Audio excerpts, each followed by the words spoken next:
معزز سامعین کرام، آپ سن رہے ہیں دیار اردو چینل پر یعقوب نظامی کی کتاب مغرب کی وادیوں میں مراکش اور اندلس کی سفری یادیں۔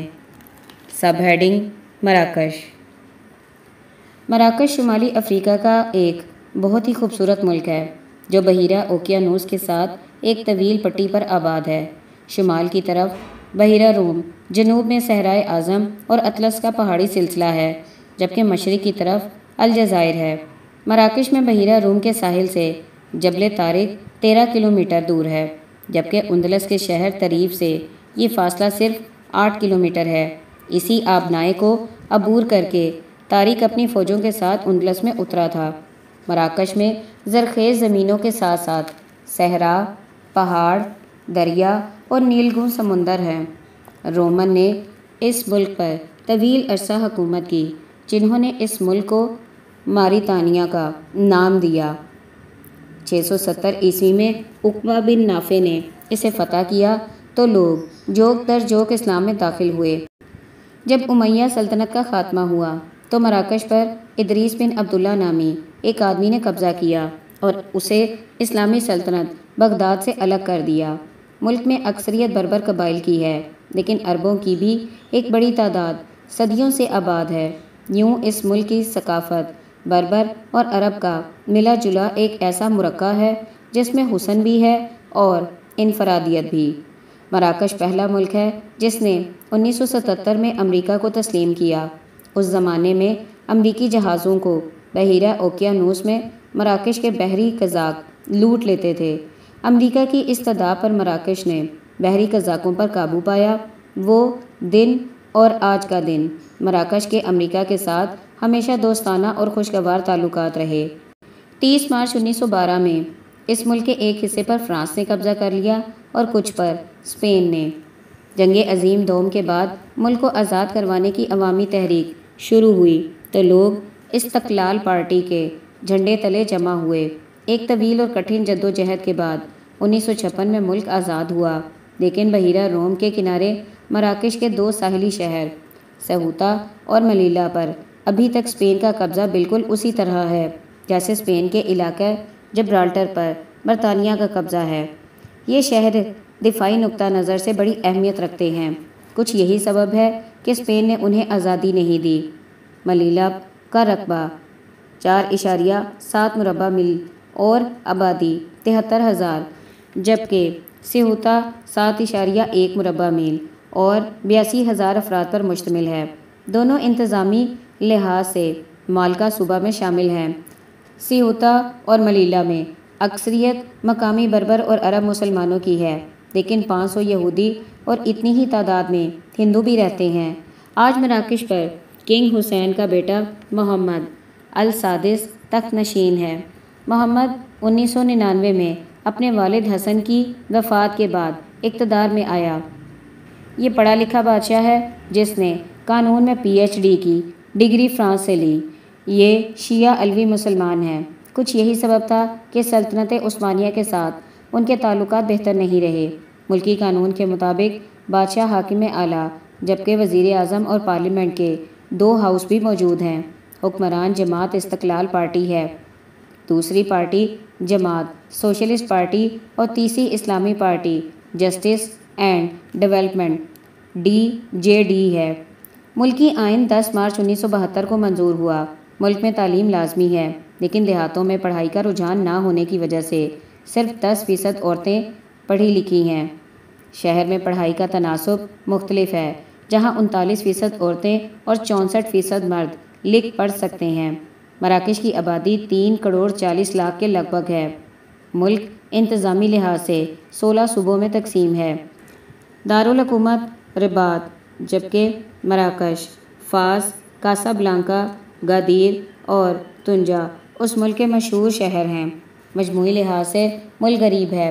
لوگ محنتی اور جفا کش ہیں۔ جب سے دنیا میں معاشی انقلاب آیا تب سے مراکش میں بھی عورتیں مردوں کے شانہ بشانہ کام کرتی ہیں، بلکہ موٹر سائیکل چلاتی سڑکوں پر فراٹے بھرتی نظر آتی ہیں۔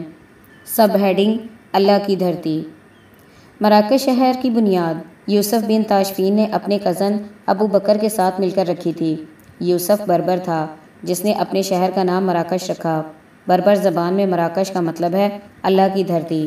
یوسف بن تاشفین بھی اللہ والا تھا، پرہیزگار اور متقی تو تھا، لیکن بہت بڑا جرنیل بھی تھا۔ لیکن کمال کی محبت ہے ابو بکر اور یوسف میں۔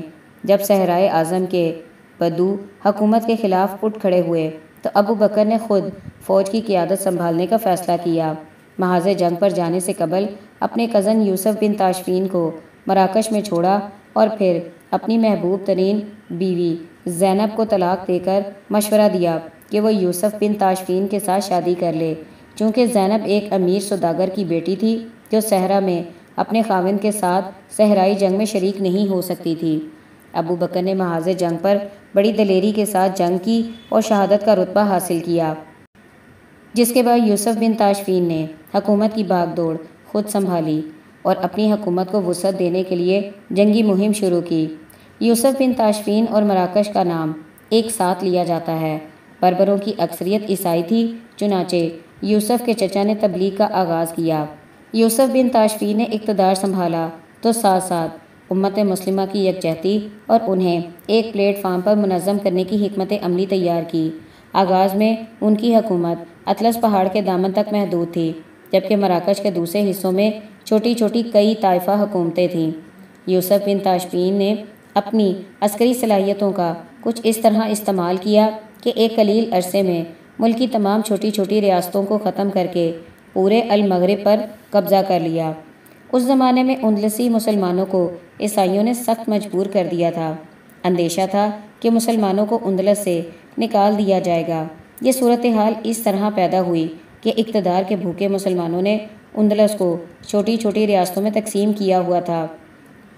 اشبیلیہ اور قرطبہ پر دشمن قبضہ کرنے والے تھے کہ معتمد والی اشبیلیہ نے یوسف بن تاشفین کو مدد کے لیے پکارا تو اللہ کا یہ مجاہد اپنی فوج لیے اندلس میں جا پہنچا اور مسلمانوں کو دشمن کے پنجوں سے آزادی دلوائی۔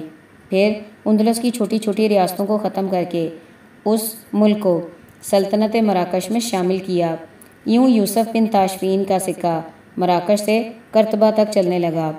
Sub heading المرابطون۔ یوسف بن تاشفین اور اس کے بعد کے حکمرانوں کو المرابطون کے لقب سے پکارا جاتا تھا۔ اس کی وجہ غالباً یہی تھی کہ یوسف کے چچا عبداللہ ابن یاسین جو اس قبیلے کے سردار تھے، اگلا نامی گاؤں کی ایک درسگاہ دارالمراتبین میں اپنے مرشد جارج کے زیر تعلیم تھے، جس کی مناسبت سے یہ المراتبون کہلائے۔ اگلا گاؤں مراکش کے موجودہ قصبہ تنزت کے مقام پر تھا۔ عبداللہ ابن یاسین ایک اسکالر، مبلغ اور مالکی مسلک کے پیروکار تھے اور مسجد کے ساتھ رباط یعنی ہاسٹل میں رہتے تھے۔ 1046 عیسوی کی بات ہے۔ شہر کا والی رباط میں آیا اور اس نے یاسین سے کہا کہ وہ اطلس کے پہاڑوں اور صحرائے اعظم کے بربروں کے پاس جا کر ان میں دین اسلام پھیلائیں۔ یاسین اس پر متفق ہوا اور دین اسلام کی تبلیغ پر مامور ہوا، جس نے جلد ہی اپنی ایک جماعت بنا لی جو اس قدر طاقتور ہوئی کہ اس نے کوہ اطلس اور صحارا کے کچھ حصوں پر قبضہ کر کے اپنا جھنڈا گاڑ دیا۔ یاسین کی وفات 1959 میں ہوئی تو یہ کام ابو بکر نے سنبھالا، جس نے مراکش میں اپنے خاندان کی حکومت کی داغ بیل ڈالی، جس کی شہادت کے بعد ان کے چچا زاد بھائی یوسف بن تاشفین برسر اقتدار آئے۔ یوسف بن تاشفین 87 سال کی عمر میں 1006 عیسوی میں جب اس جہاں سے رخصت ہوئے تو ان کے بیٹے ابو یوسف نے اقتدار سنبھالا۔ ابو یوسف کی والدہ عیسائی تھیں۔ یہ بھی باپ کی طرح بہت ہی کامیاب حکمران ثابت ہوا۔ المرابطون کا دور حکومت 88 سال رہا، جس میں 45 سال تک یوسف بن تاشفین حکومت کرتے رہے۔ یوسف بن تاشفین کے بیٹے علی بن یوسف نے مراکش شہر کے ارد گرد شہر پناہ تعمیر کروائی، جو 12 میل لمبی اور 18 فٹ اونچی تھی۔ دیوار سرخ مٹی سے تعمیر ہوئی، جس کی وجہ سے یہ شہر آج بھی سرخ شہر کے نام سے مشہور ہے۔ شہر کے 12 گیٹ تھے، جو اندلسی طرز تعمیر کی جیتی جاگتی تصویر تھی۔ دیوار اور شہر اندلسی کاریگروں نے تعمیر کیا۔ گیٹ حلالی قوس کی مانند ہیں، جن پر قرآنی آیات لکھی ہوئی ہیں، آج بھی موجود ہیں۔ شہر کی حفاظت کے لیے 200 واچ ٹاور تھے، جن پر شہر کے نگہبان کھڑے رہتے تھے۔ سب ہیڈنگ: محی الدین۔ المرابطون کے دور حکومت میں اطلس کے پہاڑی علاقے میں مسعودہ نامی ایک اور بربر قبیلہ اٹھا جس کی المرابطون کے ساتھ پرانی دشمنی تھی۔ اس قبیلے کے ابن تومرت نے ہرگز نامی گاؤں میں ہوش سنبھالا تو حکمرانوں سے نجات حاصل کرنے کی منصوبہ بندی شروع کر دی۔ ابو تومرت گاؤں کے امام مسجد کا بیٹا تھا۔ پہلے یہ قرطبہ گیا جہاں جامع مسجد میں خدمت انجام دیتا رہا اور ساتھ ساتھ پڑھتا رہا۔ پھر حج بیت اللہ کی سعادت حاصل کرنے کے بعد بغداد چلا گیا جہاں اس کی ملاقات امام غزالی سے ہوئی۔ کافی عرصہ یہ امام غزالی کا شاگرد رہا اور ان کی تعلیمات سے متاثر ہو کر واپس مراکش آ کر دین اسلام کی خدمت میں مصروف ہو گیا۔ پھر معلوم نہیں کیا ہوا کہ اچانک اس نے اپنے آپ کو مہدی قرار دے دیا۔ مریدین کی ایک کثیر تعداد نے ابن تومرت کو مہدی مان لیا اور اپنے آپ کو محی الدین کہلانے لگے۔ ان کے مریدین میں ایک بہت ہی امیر سوداگر کا بیٹا عبد المومن بھی تھا۔ ابن تومرت کی وفات کے بعد محی الدین عبد المومن کی قیادت میں اٹھے جنہوں نے 1147 عیسوی میں دارالحکومت مراکش پر حملہ کر کے 7,000 آدمی قتل کر کے المرابطون کی حکومت کا خاتمہ کر دیا۔ نئے حکمران محی الدین کے نام سے مشہور ہوئے۔ عبد المومن کی وفات کے بعد اس کے بیٹے ابو یعقوب یوسف مومن نے حکومت سنبھالی۔ یہ بڑا جبری حکمران تھا جو مراکش کی سرحدیں مضبوط کرنے کے بعد اندلس کی طرف متوجہ ہوا اور پرتگال کے عیسائیوں کو عبرتناک شکست دی۔ پرتگال میں ہی انہیں 29 جولائی 1184 عیسوی میں قتل کر دیا گیا تھا۔ یوسف کی شہادت کے بعد اس کے بیٹے ابو یوسف یعقوب منصور نے باپ کی میت اشبیلیہ پہنچائی اور اپنی خلافت کا اعلان کیا۔ یہ باپ کی طرح بہادر اور بڑا منظم حکمران تھا جس نے مراکش آ کر پہلے اپنے اقتدار کو مضبوط کیا، پھر پرتگال جا کر اپنے باپ کے قاتلوں سے بدلہ لیا اور ان کے 3,000 آدمی قیدی بنا کر مراکش لایا۔ قیدیوں کو 50-50 کے گروپ میں زنجیروں کے ساتھ جکڑا اور انہیں افریقہ میں غلاموں کی منڈی میں فروخت کر دیا۔ ابو یوسف کی کامیابیوں کے بعد ایسے محسوس ہوتا تھا جیسے اب اندلس کے عیسائی دب جائیں گے، لیکن ایسا نہ ہوا، بلکہ انہوں نے خفیہ جنگی تیاریاں شروع کر دیں۔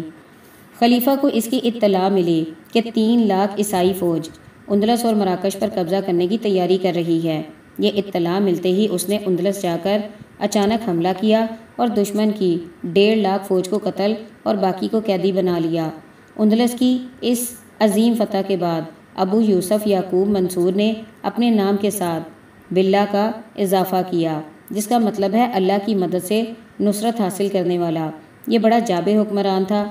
اس کے صلاح الدین ایوبی کے ساتھ قریبی رابطے تھے۔ مراکش کی مسجد قطبیہ، اشبیلیہ کا جیرالڈ، رباط کی جامع مسجد اور حسین ٹاور جیسی یادگار عمارتیں تعمیر کیں جو آج بھی موجود ہیں۔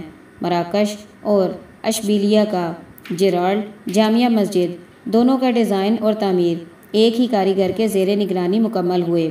اس زمانے میں اندلس سلطنت مراکش میں شامل تھا۔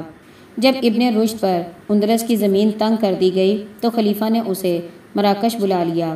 آخر 1199 میں عظیم حکمران ابو یوسف منصور مراکش کے مقام پر فوت ہوا تو اس کے بیٹے محمد الناصر نے حکومت کی باغ دوڑ سنبھالی۔